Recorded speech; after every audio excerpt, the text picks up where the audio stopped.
నమస్తే, నేను మీ JK. Welcome to Hasa TV.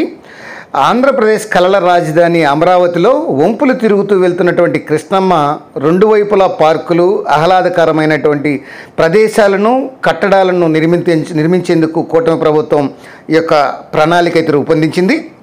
గతంలో రూపొందించిన నమూనాకు తుది మెరుగులు దిద్ది రాబోయే 6 నెలల్లో ప్రారంభించబోతున్నారు పనులు.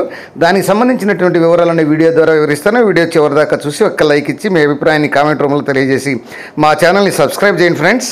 రాష్ట్ర పరిపాలనకు కేంద్రమైనటువంటి అమరావతి ప్రభుత్వ సముదాయంలో మౌలిక వసతుల కల్పనపై సిఆర్డీఏ అధికారులు దృష్టి సారించారు.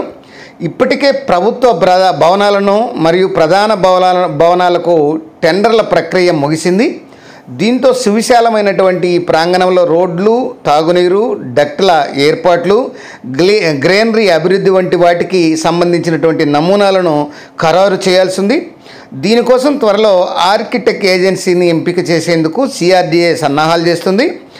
మొత్తం 1575 ఎకరాల్లో ఈ ఏజీపీ ప్రభుత్వ భవనాలు, సముదాయాలను అయితే నిర్మించున్నారు.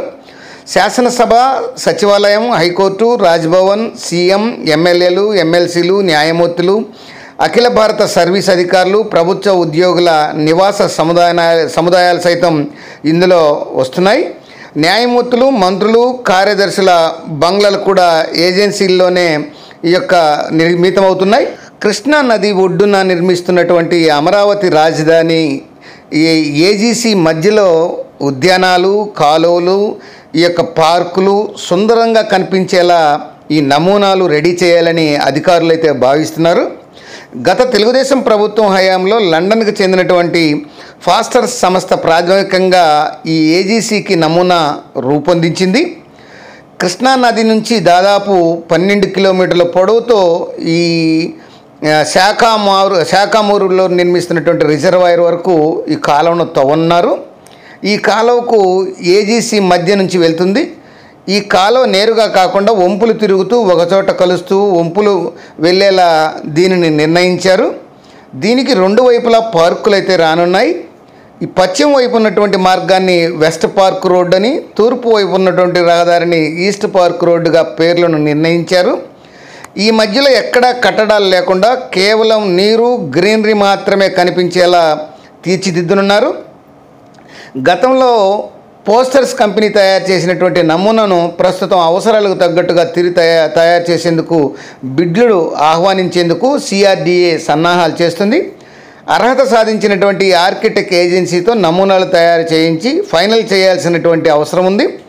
గత తెలుగుదేశం ప్రభుత్వం హయాంలో ఈ ప్రక్రియ మధ్యలోనే ఆగిపోయింది. ఏజీసీకి తుది నమూనాలు ఖరారు చేసి సమయంలో ప్రభుత్వం మారిపోవడంతో ఈ ప్రక్రియకు బ్రేక్ పడింది. ఇప్పుడు 6 నెలల్లోపే టెండర్లు పిలిచి పనులు ప్రారంభించేందుకు ప్రభుత్వం కసరత్తు అయితే చేస్తుంది. ఏది ఏమైనా ఆంధ్రప్రదేశ్ రాజధాని అమరావతిని అత్యంత సుందరంగా తీర్చిదిద్దేట్లు, అట్లనే అమరావతి మధ్యలో నుంచి వంపులు తిరుగుతూ కృష్ణానది ప్రవహించేలా ఈ యొక్క చర్యలు అయితే చేపట్టబోతున్నారు. అది ఫ్రెండ్స్, ఈ యొక్క అమరావతి మధ్యలో కృష్ణానది యొక్క రాకపోకల గురించి, దాని యొక్క సుందరమైనటువంటి వాతావరణాన్ని గురించి మరొక అంశంతో మళ్ళీ మీ ముందుంటాను ఫ్రెండ్స్. జై హింద్.